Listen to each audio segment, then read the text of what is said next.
Prove कर दिया कि ऐसी कोई स्कीम नहीं थी। यानी मुख्यमंत्री दिल्ली और अरविंद केजरीवाल जी खुलेआम पब्लिक को झूठ कर रहे हैं, फरेब कर रहे हैं।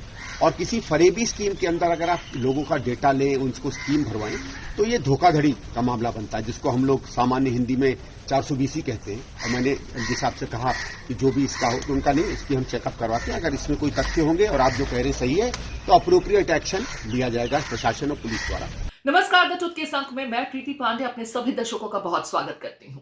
दोस्तों, आज हम बात राजधानी दिल्ली की करने जा रहे हैं। जैसा कि आपको ज्ञात है, दिल्ली में चुनाव बहुत नजदीक है। ऐसे में दिल्ली की तीनों ही मुख्य पार्टियां, आम आदमी पार्टी, भारतीय जनता पार्टी और कांग्रेस पार्टी एड़ी चोटी का जोर लगा रही है ताकि इन चुनावों में उनकी जीत हो। आम आदमी पार्टी जहां सत्ता पर काबिज बने रहने के लिए पुरजोर तरीके अपना रही है। हालांकि अगर बीते कुछ समय की बात की जाए तो आम आदमी पार्टी की स्थिति बहुत अच्छी नहीं है, क्योंकि उसके कई बड़े चेहरे सलाखों के पीछे भ्रष्टता के आरोप में गए और बाद में बाहर हालांकि निकले भी, लेकिन उससे डेंट बहुत पहुंचा। वहीं भारतीय जनता पार्टी वापस सत्ता में पहुंचने की हर संभव कोशिश कर रही है, क्योंकि बहुत लंबा अरसा बीत चुका है जब दिल्ली की सत्ता पर भारतीय जनता पार्टी काबिज हो, और आम आदमी पार्टी को जिस तरीके से वो कमजोर करने की लगातार कोशिश कर रही है, ऐसे में एक भी मौका भारतीय जनता पार्टी छोड़ना नहीं चाहती।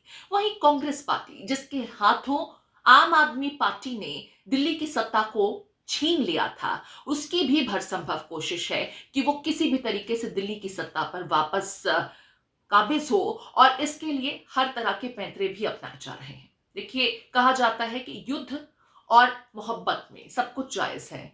तो जो आम आदमी पार्टी और कांग्रेस पार्टी लोकसभा चुनावों के दरमियान गलबैयां कर रहे थे, अब दिल्ली के विधानसभा चुनावों की अगर बात की जाए तो एक बार फिर से एक दूसरे के खुर विरोधी हो चुके हैं। संदीप दीक्षित, स्वर्गीय शीला दीक्षित के बेटे, दिल्ली की पूर्व मुख्यमंत्री रह चुकी हैं। कई बार शीला दीक्षित और उनके बेटे जो सांसद भी रहे हैं, उन्होंने आम आदमी पार्टी को लेकर के, दिल्ली सरकार को लेकर के लेफ्टिनेंट गवर्नर को एक गंभीर पत्र भेजा।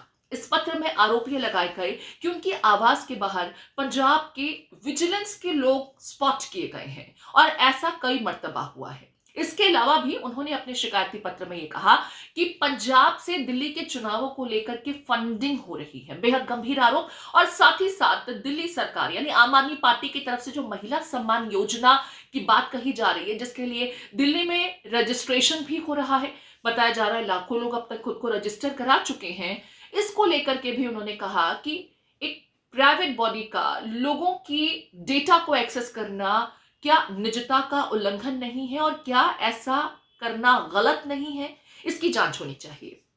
देखिए, संदीप दीक्षित जी हमारे वरिष्ठ नेता हैं, और अगर वो कोई आरोप लगा रहे हैं तो उस आरोप में गंभीरता है, क्योंकि वैसे वो कोई आरोप नहीं लगा देते कि पंजाब पुलिस या उसके लोग उनके घर के आसपास या जिन प्रत्याशियों को टिकट मिला उनके आसपास दिख रहे हैं। ये बहुत गंभीर चिंता का विषय है। हमारे नेताओं की सुरक्षा सबसे पहले दिल्ली पुलिस को सुनिश्चित करनी चाहिए, एक बात। लेकिन मैं आपके माध्यम से पंजाब पुलिस से आग्रह करता हूं कि हे प्रिय पंजाब पुलिस, पंजाब एक बॉर्डर स्टेट है, वहां सुरक्षा की ज्यादा जरूरत है। वहां के युवाओं का भविष्य नशे के गर्त में जा रहा है। आप पंजाब पे फोकस करिए। दिल्ली के लॉ एंड ऑर्डर का बुरा हाल तो वैसे ही हमारे गृह मंत्री अमित शाह जी कर चुके हैं। न दिल्ली में व्यक्ति सुरक्षित है, न दिल्ली में बेटियां सुरक्षित हैं। और जो सबसे इंपॉर्टेंट बात आपकी है कि देखिए, अभी ये सरकार में है, अगर ये चाहते और ये वाकई अगर दिल्ली की महिलाओं का भला करना चाहते, और ये जो 2100 रुपए की बात कर रहे हैं, उसे नोटिफाइड करके दे देते। अभी तो आचार संहिता नहीं लगा है। आम आदमी पार्टी और अरविंद केजरीवाल का सिर्फ एक ही मकसद है, फिर से दिल्ली के लोगों को बेवकूफ बनाना। लेकिन अब दिल्ली के लोगों के नाक और सर के ऊपर पानी आ गया। उन्होंने कोविड में देखा था कि किस तरह से अरविंद केजरीवाल चुप और खामोश बैठे थे, किस तरह से अपना वो शीश महल बनवा रहे थे। लोगों ने देखा। तो इस बार अरविंद केजरीवाल और आम आदमी पार्टी की विदाई बिल्कुल तय है, सुनिश्चित है। इसमें किसी को कोई कंफ्यूजन नहीं होना चाहिए। और जिस तरह से प्रेस कॉन्फ्रेंस करके हमारे एक और वरिष्ठ नेता अजय माकन जी ने कहा था कि केजरीवाल जी एंटी नेशनल हैं, केजरीवाल जी फर्जीवाल हैं, इन सब बातों की बिल्कुल सच्चाई है। इसे आप नकार नहीं सकते, क्योंकि जिसको करना होता है ना, 20 लाख सीसीटीवी क्या दिल्ली में लगे हो तो आप बता दीजिए मुझे कौन से चौराहे पे लगे, मैं भी जाकर गिन लेता हूं। मुझे तो नहीं दिखे। क्या दिल्ली में लोकपाल बिल पास हुआ? आज वो बुजुर्ग अन्ना की आत्मा तड़पती होगी कि मुझे तो महाराष्ट्र में बिठा दिया, खुद सत्ता की कुर्सी पे बैठ गया और लोकपाल आज तक नहीं आया।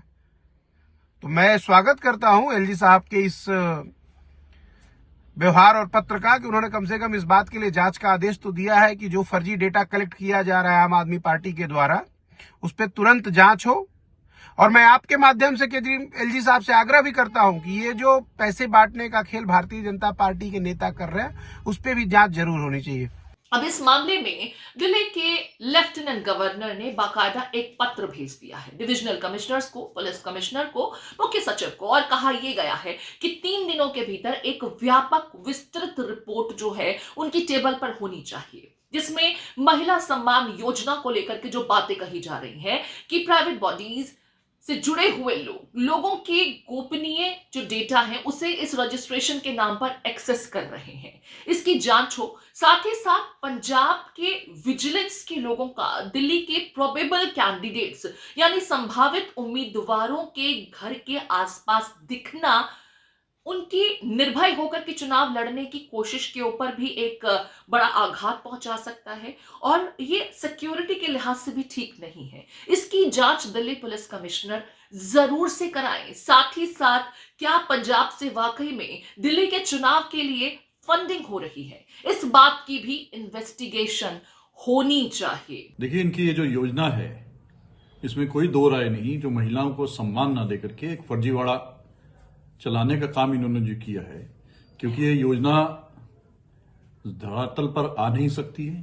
कुछ ही दिनों में चुनाव डिक्लेयर होने वाले हैं, सरकार की तरफ से कोई प्रक्रिया चालू नहीं की गई, आम आदमी पार्टी के विधायक अपने कार्यालयों में फॉर्म भर रहे हैं जिनका कोई औचित्य नहीं है। तो निश्चित तौर पे इसकी जांच होनी चाहिए, और एलजी महोदय ने जांच के जो ऑर्डर किए हैं उसका बिल्कुल वाजिब है, वो जांच होनी चाहिए। क्योंकि किस प्रकार से लाखों दिल्ली की महिलाओं को उनकी दिल्ली के चुनाव के अवसर पर मतदाताओं को इस तरह से धोखा देना और उनको जो है बरगला करके लाइनों में लगा देना, ये शैली ठीक नहीं है। उनको एक लालच दे देना कि उस आधार पर कि वोट मिल जाए, ये भी परंपरा ठीक नहीं है। तो इसकी जांच होनी चाहिए और दिल्ली की जनता की माताओं बहनों की आंखें खुलनी चाहिए कि जिस प्रकार से यही काम इन्होंने पंजाब चुनाव में किया था, 2 साल हो गए आज तक 1 रुपया वहां किसी को नहीं दिया। यही घोषणा इन्होंने लोकसभा चुनाव में 6 महीने पहले की थी। 6 महीने से आज तक दिल्ली में 1 रुपया किसी को नहीं दिया है। और इसी प्रकार से 1 हफ्ते 10 दिन में किसको ये पैसा दे देंगे, किसको धोखा दे रहे हैं, किसको गुमराह कर रहे हैं, निश्चित तौर पर इसकी जांच होनी चाहिए। और रही सवाल ये जो विजिलेंस की टीम जो पंजाब की दिल्ली में सक्रिय कर दी है, ये उसी प्रकार का काम है जैसे भारतीय जनता पार्टी अपने पॉलिटिकल रेवेलरीज के लिए एक रिवेंज टेकिंग एजेंसीज का काम कर रही है। वही उनसे सीख लेते हुए ये जो बीजेपी की बी टीम है आम आदमी पार्टी, ये भी वही कर रहे हैं कि दिल्ली में अगर इनके पास नहीं है तो पंजाब से पुलिस बुला करके, पंजाब की विजिलेंस टीम बुला करके दिल्ली के लोगों पे मुकदमे डलवा के उनको डराना धमकाना और चुनाव में अपने हिसाब से काम लेना, ये शैली भी ठीक नहीं। जनता सब देख रही है और आने वाले समय में इनको उचित जवाब चुनाव में दिया जाएगा। कुल मिलाकर के देखिए, संदीप दीक्षित की तरफ से यह शिकायत जरूर दी गई थी, लेकिन भाजपा को बैठे बिठाए मौका मिल गया।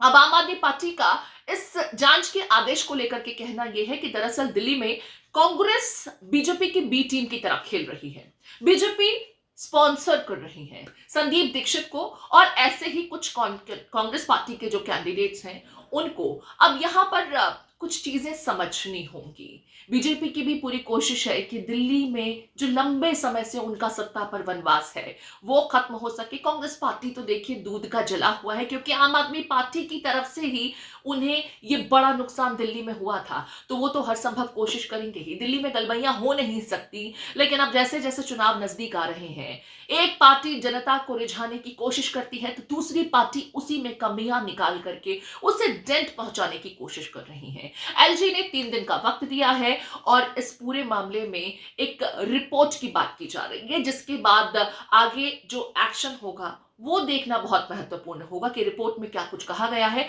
और जो आरोप लगाए गए हैं उनमें कितनी सत्यता है। अगर इस रिपोर्ट में कुछ भी ठोस पाया गया, आम आदमी पार्टी और उनकी तमाम कोशिशों के खिलाफ, तो जाहिर है चुनाव से पहले आम आदमी पार्टी के लिए यह बड़ा नुकसान होगा। हालांकि आम आदमी पार्टी की तरफ से भी इसको लेकर के प्रतिक्रिया दी गई है। उनका सीधे तौर पर कहना है कि क्योंकि हम महिला सम्मान योजना लेकर के आए हैं और हम महिलाओं को आर्थिक रूप से सशक्त बनाने की कोशिश कर रहे हैं। फिलहाल 1000 और बाद में 2100 रुपए का प्रावधान, लेकिन बीजेपी महिला विरोधी है, बीजेपी की सोच महिला विरोधी है, इसलिए वो जानबूझ करके इस तरह के आदेश जारी करके दिल्ली की महिलाओं को उनके अधिकार से वंचित रखना चाहती है। इससे पहले भी हमने देखा था किस तरीके से आतिशी ने प्रेस कॉन्फ्रेंस की थी और तमाम आरोप लगाए थे। केजरीवाल भी उनके साथ थे और उन्होंने कहा था कि किस तरीके से आम आदमी पार्टी के तमाम दिग्गज चेहरों को एक एक करके सलाखों के पीछे पहुंचाने का काम किया जा रहा है, क्योंकि बीजेपी नहीं चाहती कि जो केजरीवाल या उनकी सरकार के जो अच्छे काम रहे हैं, आम आदमी पार्टी की सरकार के, अब तो वो मुख्यमंत्री नहीं है, लेकिन आम आदमी पार्टी की जो सरकार के द्वारा अच्छे काम किए जा रहे हैं वो न हो सके, क्योंकि जनता का प्यार इसकी वजह से आम आदमी पार्टी को मिलता है और वो सत्ता पर बने हुए हैं। लिहाजा बीजेपी जानबूझ करके उन्हें बैकफुट पर लाने की हर संभव तिकड़म अपना रही है। कुल मिलाकर के दिल्ली के चुनाव अब बहुत दूर नहीं है और दिल्ली की सियासत में इसी तरीके से आरोप और प्रत्यारोप का दौर जो है और गहराता जाएगा और काफी अटैक्स देखने को मिलेंगे। फिलहाल एलजी के इस ऑर्डर के बाद अब इंतजार है रिपोर्ट का, जिसके लिए मोहलत दी गई है 3 दिनों की। मुझे दीजिए इजाजत, नमस्कार।